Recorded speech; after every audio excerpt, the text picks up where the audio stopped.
Xion looked around the smoke-filled, alcohol-infested, flesh den. This was not his idea of a good time, and he was long past beginning to regret his decision. Xion, it is so good to see you again. A fit young blue-haired wolf wrapped Xion in a tight embrace, taking extra care to press herself against him. Good to see you too, Tulum. Xion replied with nervous laughter as he felt her hands sliding toward his hips. I thought wolves mated for life. Byleth whispered to Xion as the two watched on awkwardly. You are telling me hawks do not practice first? Xion replied jokingly, making Byleth blush as two young feathered girls took him by each arm and led him to a couch on the fore-wall.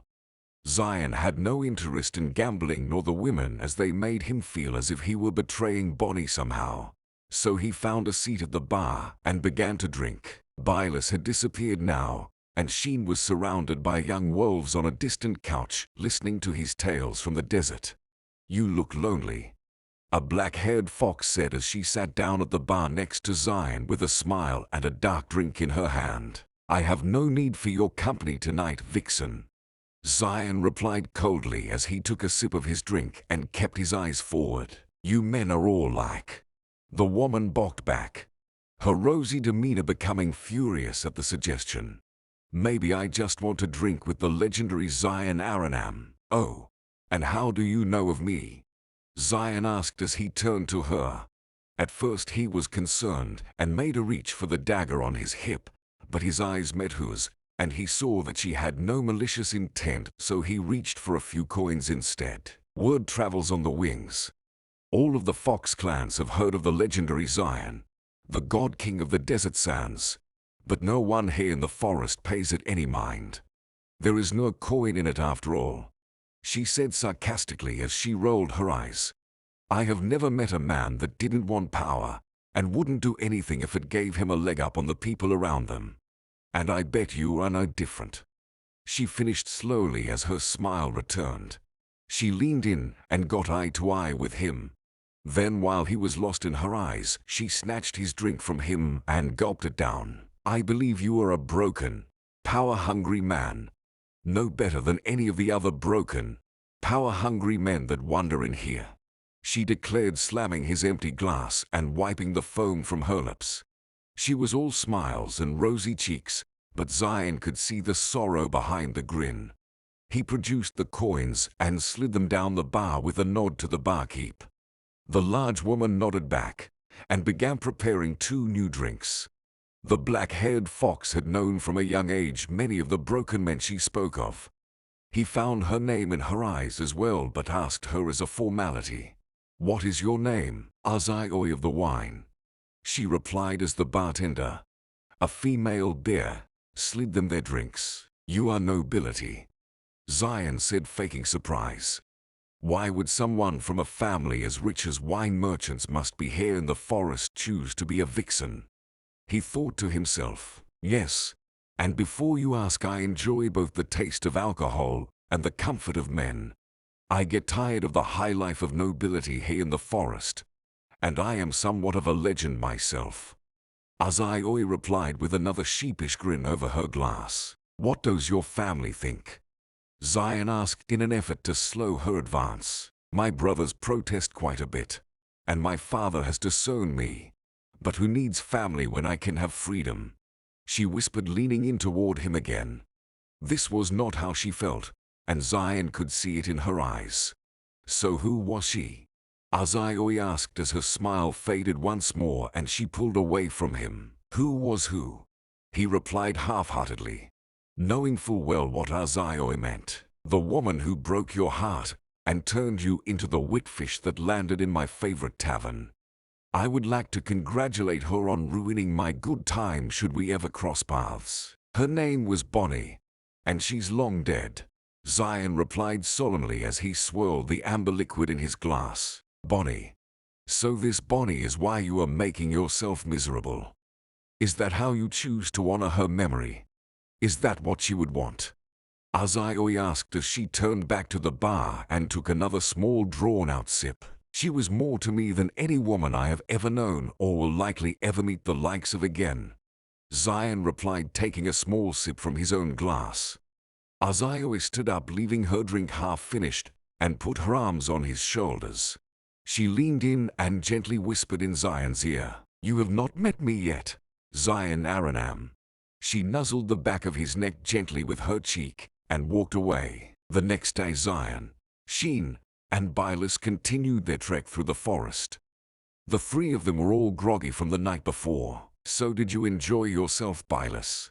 Xion balked with a grin. "I would rather not talk about it." Bylus squawked back, still not sure how to feel about everything the girls had done to him the night before. "What about you, my lord? Did you find something that fit your fancy? Someone had a drink for breakfast." Xion replied, smelling fresh alcohol on Xion's fur. "You can avoid the question all you want, both of you, but I saw your smiles." Xion replied with a giggle. The three of them traveled all day and came to the large lake hidden in the eastern woods. It was more water than Xion had ever seen in one place, and looking at its size, he pondered how large the ocean must be. "Something is wrong," Xion said as he and Xion began sniffing the air. "What is it?" Bylus asked as he circled once above them, then landed and took his human form. "I do not smell wolves," Xion replied. "Me either," Xion replied. "Well, it is a large lake, maybe they are on the far side," Bylus said. "I will sweep the shore and see if I see any sign of them." "No. If this were wolves' territory, I would be able to smell their markings," Xion replied. Despite his protest, Bylus began to change again, but the three heard the sound of splashing in the distance and a rustling through the trees. Then they found themselves surrounded by large, sleek creatures bearing their fangs. "Otters," Xion growled as he, Bylus, and Xion stood back to back, swords drawn. "These are the biggest otters I have ever seen." "Not that I have seen many," Bylus said quietly, scanning the crowd and waiting for them to make a move. "We prefer river wolves." A large otter balked back as he made his way through the group. "And the forest wolves know better than to come here, which means you are not one of them. So what business do you have that requires you to trespass on our hunting grounds?" "I am Xion, king of the desert, and I have come to parley with you," Xion replied, relaxing the grip on his sword. The otter looked from Xion to Xion and Bylus as Xion sheathed his blade. "What wolf bows to a fox?" the large otter asked condescendingly. "And exactly what does the king of drought and sand have to offer a lord of the seas?" "A river from here to the western sea, so your favorite food can travel upstream, and you can travel to the sea without having to pass through my sand and drought."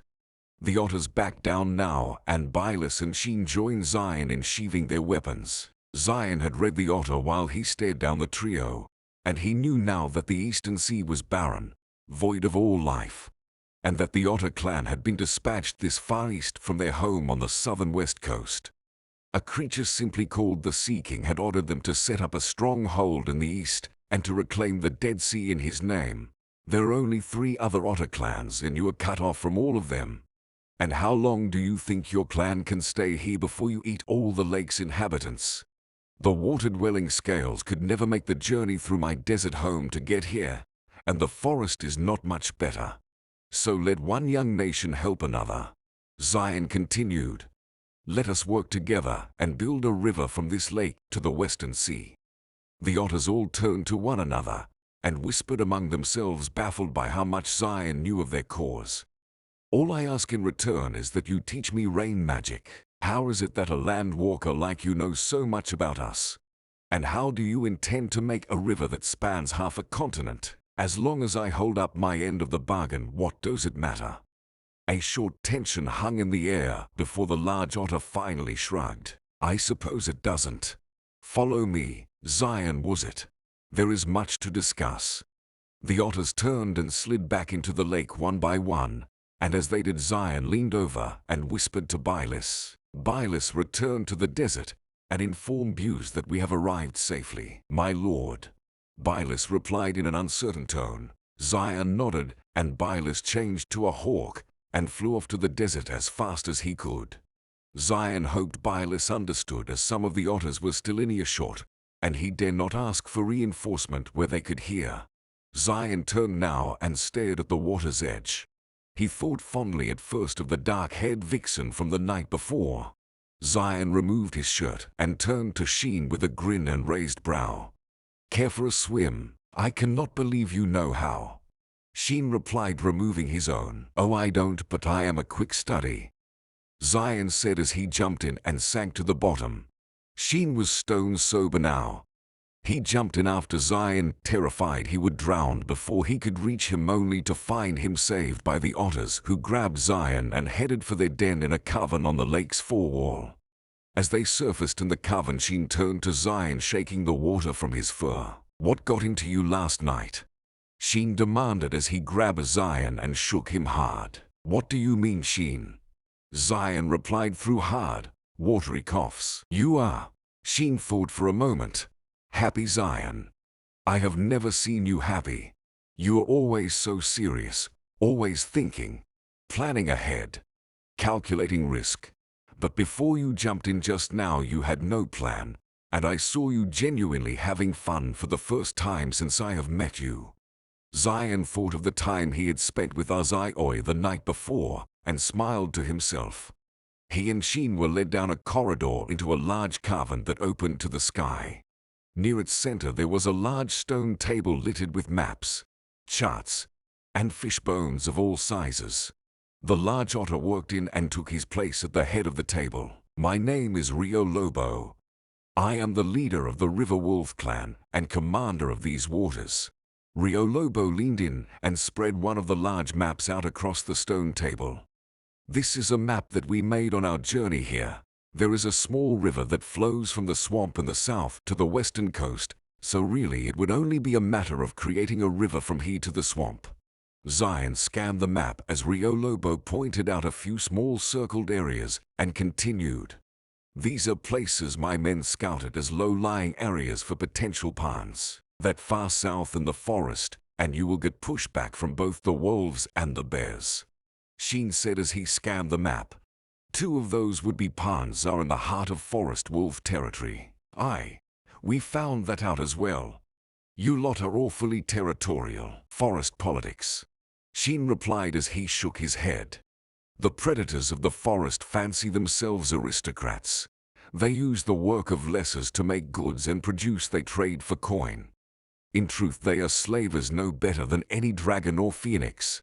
But they cannot have another predator coming in and taking all the motivation away by threatening their lessers." "So what would you do then?" Rio Lobo asked. "I would move it further south," Xion replied. "If we move it any further south, we might as well travel the coast." Rio Lobo replied angrily. "Make it rain in the desert at least once a lunar cycle, and I will make sure you get your river," Xion proclaimed as he studied the map. "What power do you have that lets you make such claims?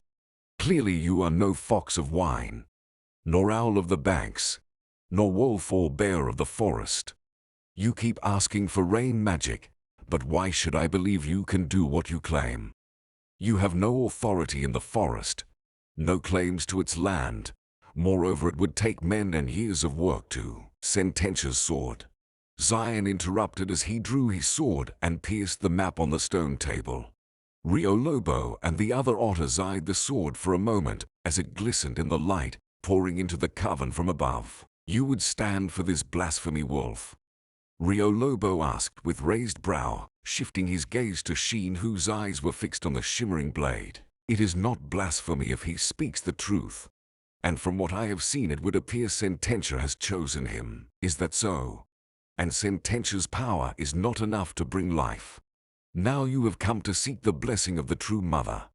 Rio Lobo replied with a condescending jeer as he turned his attention back to Xion, who pulled the sword from the table and returned it to its sheath. "Power does not give life, only destruction.